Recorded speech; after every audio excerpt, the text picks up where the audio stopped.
Hello, नमस्कार, राम राम। मेरा नाम अर्चना उपाध्याय है और ये मेरा फर्स्ट ब्लॉग है।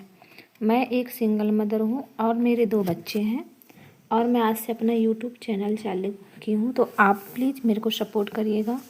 इस सुबह का टाइम था, अभी मैं उठी थी, चाय बनाने के लिए रख दी हूँ इंडक्शन में।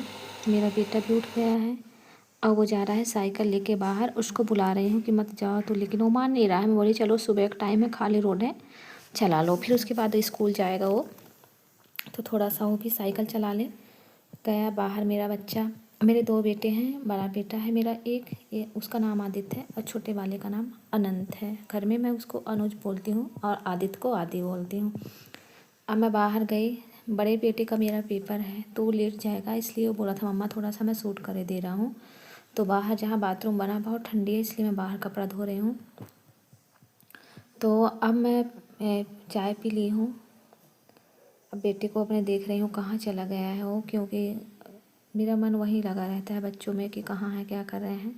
मैं चाय जो रखी थी अपना, मैं बना लूँ चाय।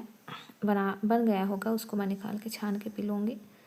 और ये फिर से साइकिल स्टार्ट कर दिया। बिल्कुल इसको साइकिल चलाना बहुत ही पसंद है और ये बस चलाते रहता है साइकिल। बड़े बेटे को देखने जा रही हूँ, वो कहाँ पे घूम रहा है, उसको देखूँ। वो पक्का खेत में गया होगा, वो भी बहुत शैतानियाँ करता है। मेरे दोनों बच्चे, बड़ा वाला बेटा मेरा घूम रहा है, वो देखिए खेत में घूम रहा है। मैं एक सिंगल मदर हूँ, इसलिए मेरी जिम्मेवारियाँ बहुत ज़्यादा है और मैं बहुत परेशान हो कि यूट्यूब चैनल अपना चालू की हूँ कि मुझे बच्चों के लिए सब कुछ करना है जो एक माँ बाप को करना चाहिए, मुझे अकेले करना है। क्योंकि मेरे पास अभी कुछ भी नहीं है बच्चों के सिवाय। 2 बच्चे हैं मेरे पास और ना रहने के लिए घर है। मैं दूसरे घर में रहती हूँ, ना मेरे पास घर है रहने के लिए, ना कुछ भी नहीं है। एक स्कूटी है मेरे हस्बैंड का, जो जीवन ज्योति का पैसा आया था उसमें से मैं ले दी थी, क्योंकि स्कूल बहुत दूर है, ऑटो का पैसा लगता है। फिर बीमार होते हैं बच्चे, कुछ भी होता है, किसको बोले, किसी को बोल नहीं सकते हम, ना कोई सहायता करने वाला है, मेरे भाई भी नहीं है। इसलिए मैं स्कूटी ले ली थी और बस बच्चों का जीवन यापन किसी का दर मैं कर रही हूँ, अपना कर रही हूँ। लेकिन अब नौकरी करना भी संभव नहीं है, बच्चों को छोड़ के हम क्या कर सकते हैं। फिर नौकरी जो करेगा तो अपना परिवार चला सकता है, उसके सिवा कुछ नहीं कर सकता। ये छोटा सा शहर है जहाँ मैं रहती हूँ, इस शहर नहीं, मैं तो गांव में रहती हूँ। शहर यहाँ से दूर है, बहुत छोटा सा, यहाँ कुछ हम कर भी नहीं सकते, इनकम का कोई साधन नहीं है। तो प्लीज़ आप लोग मुझे सपोर्ट करिएगा। हेलो, नमस्कार, मेरा नाम अर्चना है। मैं एक सिंगल मदर हूँ और मेरे 2 बच्चे हैं। मेरे पति का देहांत 14 दिसंबर 2019 में हुआ था और तब से मैं वहाँ से ससुराल से पति के गुजर जाने के 10-15 दिन बाद माता पिता मुझे मेरे मायके ले आए थे। तब से मैं यहीं रहती हूँ।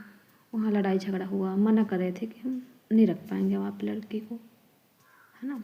तो उसके बाद से मैं यहीं रह रही हूँ। अब मैं यहाँ तो रह रही हूँ और मेरे पति का था, उन्हीं का बनाया था ससुराल में जो भी कुछ था, लेकिन उनके नाम में नहीं था। जैसे घर के बड़े बेटे थे वो। तो आप ज़्यादातर जो सिंगल होंगी महिलाएं, तलाकशुदा या विडो, उनको तो पता होगा कि पति के जाने के बाद क्या हालत होती है। उसकी बीवी जो होती है, उनके बच्चे जो होते हैं, तो क्या कंडीशन करते हैं ससुराल वाले, वो तो पता होगा। जो सिंगल होंगे माँ, उनको पता होगा। तब से मैं आज तक अपने मायके में रह रही हूँ और मायके में तो बेटियों को जानते हैं आप, बेटियों का क्या होता है, जगह मायके में क्या होता है। जब से मैं मायके में हूँ इतना मुझे ताना सुनने को मिल रहा है। इसमें किसी गलती नहीं है, शायद मेरी किस्मत ख़राब है, क्योंकि एक मैं लड़की हूँ, फिर उसके ऊपर से मेरे 2 बच्चे, फिर मेरे पति भी नहीं हैं और मेरे पति का बनाया घर नहीं है। बनवाए तो वही थे, लेकिन ससुर जी के नाम में है, उनकी ज़मीन में बना था तो उन्हीं के नाम में है।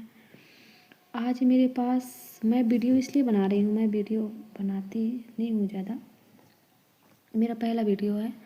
मैं इसलिए वीडियो बना रही हूँ कि जो भी अपनी लड़कियों की शादी कर रहे हैं आप, ठीक है, दहेज दे रहे हैं, मुझे माफ़ करिएगा, मेरा गला ख़राब है, जुकाम है मुझे। जो आप बेटियों को दहेज दे रहे हैं, इतना ताम झाम, इतना खर्चा कर रहे हैं, है ना, क्यों करते हैं आप, किसके लिए करते हैं। आप एक बार कभी सोचें कि आप अपनी बेटी के लिए कर रहे हैं। सोचिए, वो जो आप पे दहेज दे रहे हैं, जो इतना खर्चा, खाना पीना, ठीक है खाना पीना समाज में है वो ठीक है, ये लेना देना जो करें, तो अपनी बेटी को, आपकी बेटी की ज़रूरत में वो कभी काम नहीं आएगा। आप किसको दे रहे हैं, वो किसके लिए कर रहे हैं खर्चा? अगर करना ही है तो कम से कम एक कमरे का छोटा घर अपनी बेटी को दे दो, ठीक है। एक कमरा छोटा सा, या फिर आप लड़के से जहाँ शादी कर रहे हो तो देखो लड़का कितना कमा रहा है, ठीक है, नहीं कमा रहा उसके नाम में क्या है। और लड़के को भी ये बात मैं कहना चाहूँगी, अपने फैसले खुद लो। अगर तुम्हारे पास रहने की व्यवस्था नहीं तो मत कराओ शादी। मैं नहीं बोलती लड़के ख़राब हो, लेकिन तुम्हारे जानने के बाद तुम्हारे बेबी बच्चों के साथ क्या होगा तुमको नहीं पता, है ना। आज मेरे पास मतलब रह रही हूँ मायके में, अब मैं मानसिक रोगी होते जा रही हूँ, मैं मानसिक रोगी होते जा रही हूँ। मैं यहाँ रह रह के इतना ताना, इतना टॉर्चर मतलब मुझे किया जा रहा है रिश्तेदारों के द्वारा, है ना। बहुत बहुत मेरे माँ बाप को चढ़ाया जा रहा है, कान भरा जा रहा है ना। बहनों के द्वारा मतलब बहुत सी चीज़ें मैं सुन रही हूँ, लेकिन मैं कर कुछ नहीं सकती, क्योंकि कहाँ जाऊँगी मैं, मर भी नहीं सकती, क्योंकि 2 बच्चे हैं मेरे, मरना उचित तो नहीं है ना। 2 बेटे हैं मेरे, किनके हवाले में अगर मरूँगी तो किनके हवाले उनको छोड़ के जाऊँगी?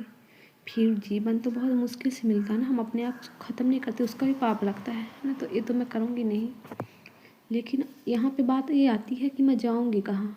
अभी ससुराल वाले भी तो पहले ही नकार दिए थे मुझे, माँ बाप, मायके में भी इतना मतलब मुझे इतना सुनाया, इतना टॉर्चर किया जा रहा है दूसरों के द्वारा, है ना, कि मतलब इसको भगाओ, ये विधवा है, ऐसा है वैसा है, क्यों लेके आए थे अपने छाती का पीपर। एक कहावत बना ना, छाती का पीपर क्यों ला के रखे थे, छाती का पीपर। मतलब मैं सारा दिन काम, हर चीज़ घर का पूरा देखती हूँ, मैं सब करती हूँ। बस मैं 30 साल की हूँ, ये मेरा पहला वीडियो है। मुझे समझ नहीं है मैं करूँ तो करें कहाँ से मैं अपने बच्चों को मैं छत दिलाऊँ, कुछ समझ में नहीं आ रहा है। मैं दिमाग मेरा काम नहीं कर रहा था, इसलिए मैं वीडियो बनाई हूँ। और मेरा वीडियो बनाने का उद्देश्य किसी को नीचा दिखाना या किसी को बदनाम करना बिल्कुल नहीं था। मैं ऐसा मेरा कंडीशन है, अगर मैं किसी से बात करती हूँ ना तो मुझे लगता है कि बस ये ताना देगा मुझे, और उनका यही कहना, हाँ हाँ मायके में तो है नहीं, है ना, कहाँ रहोगी, ससुराल से भी निकाल दिए हैं, बड़ी दिक्कत है ज़िंदगी तुम्हारी, क्या करोगी, तुम्हारे 2 बेटे हैं, फिर बहू आएंगी तो क्या दूसरे घर में रखोगे। इतना मतलब मेंटली टॉर्चर मुझे किया जा रहा है। एक बार सामने वाला ये नहीं बोलता है, सोचता है ये बोलने से पहले कि हम इससे इस तरह बात करते हैं। आज 2 बच्चे की जिम्मेदारी इसके ऊपर है ना। इसकी मानसिक स्थिति क्या होती होगी। अरे थोड़ा इंसान बच्चे को बड़े होने दो, सब हो जाएगा धीरे धीरे, ठीक है। कुछ भगवान करेंगे, अगर भगवान जीवन दिए हैं तो खाने के लिए, रहने के लिए कुछ तो लिखा होगा भाग में, फिर नहीं होगा तो ठीक है, बिना घर के भी इंसान रहता है। अभी छोटे बच्चे, मैं घर से तो निकल नहीं सकती इनको लेके, ज़्यादा छोटे नहीं फिर भी छोटे हैं। आजकल हम न्यूज़ में देखते हैं किसी के हवाले बच्चे छोड़ के काम भी नहीं कर सकते हैं, ये भी दिक्कत है। बच्चा चोरी का क्या क्या हो रहा है आजकल के ज़माने में, हम छोड़ के बच्चे कुछ कर भी नहीं सकते, ना किसी के हवाले छोड़ सकते हैं। मुझे कुछ समझ में नहीं आ रहा है, मैं क्या करूं क्या ना करूं, कुछ दिमाग मेरा काम नहीं कर रहा है।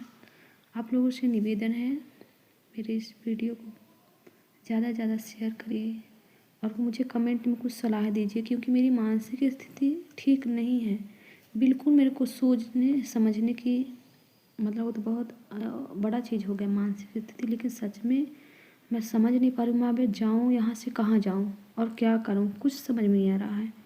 काम के लिए भी करूँगी तो बच्चों को मैं छोड़ नहीं सकती, छोटे हैं बच्चे तो नहीं छोड़ सकते।